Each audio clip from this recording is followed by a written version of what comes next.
تھوڑی ہی دیر گزری تھی کہ میرا دوسرا شوہر کمرے میں آیا۔ اس نے جو ہی میرا گھونگھٹ اٹھایا تو میری تو چیخیں نکل گئیں، کیونکہ یہ اس وقت کی بات ہے جب میں 17 برس کی تھی۔ میں کالج جایا کرتی تھی۔ مجھے پک اینڈ ڈراپ ابو ہی کیا کرتے تھے۔ ایک دن میں کالج سے نکلی تو ایک وین میرے پاس آ کر رک گئی تھی۔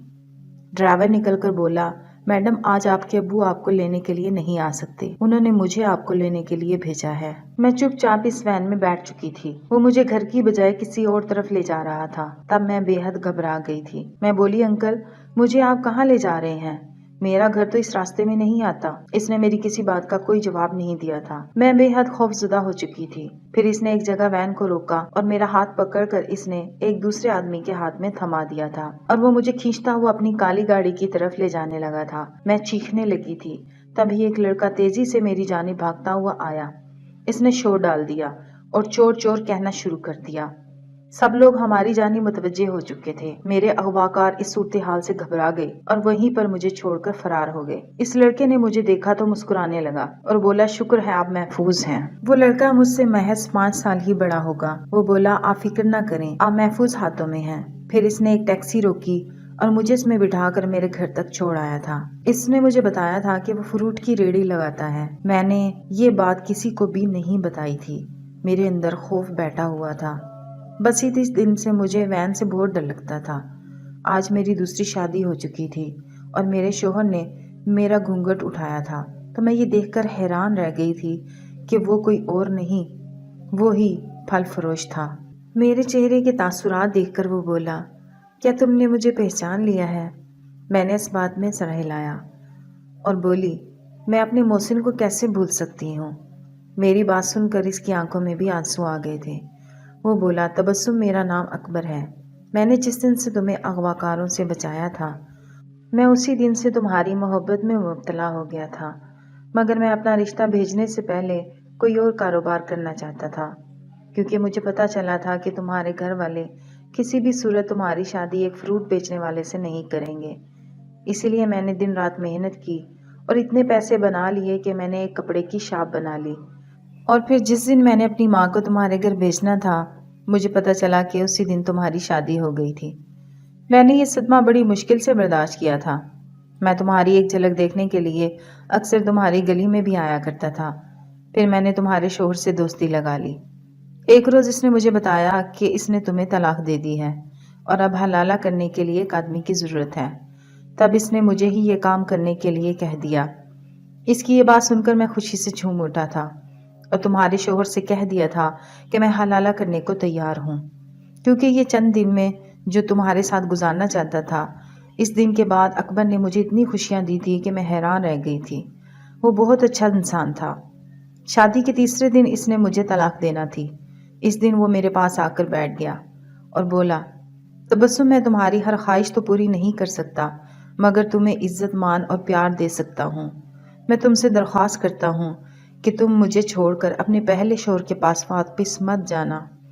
میں تمہاری ساس اور ارشد کو بہت اچھے طریقے سے جان گیا ہوں۔ ارشد ہمیشہ اپنی ماں کی بات مانتا آیا ہے اور اس کی ماں ایک اچھی عورت نہیں، وہ ایک جھگڑالو عورت ہے۔ ارشد کبھی بھی تمہارا نہیں بن سکتا۔ کب تک تم ارشد کے ساتھ رہو گی؟ وہ بھی اپنی ماں کے کہنے پر تمہیں طلاق دے دے گا۔ اکبر ٹھیک کہہ رہا تھا۔ اس کے سمجھانے پر میں نے اپنا فیصلہ بدل لیا۔ میں نے ارشد کو کہہ دیا کہ میں اکبر سے طلاق نہیں لوں گی۔ میری بات پر اس نے مجھے کچھ نہیں کہا تھا اور چپ کر کے وہاں سے چلا گیا تھا۔ تب مجھے یقین ہو گیا تھا کہ ارشد کے دل میں میرے لیے کوئی محبت نہیں تھی، بس میں ہی اس کے پیچھے مری جا رہی تھی۔ اگر وہ مجھ سے پیار کرتا تو کبھی بھی مجھے چھوڑ کر نہ جاتا۔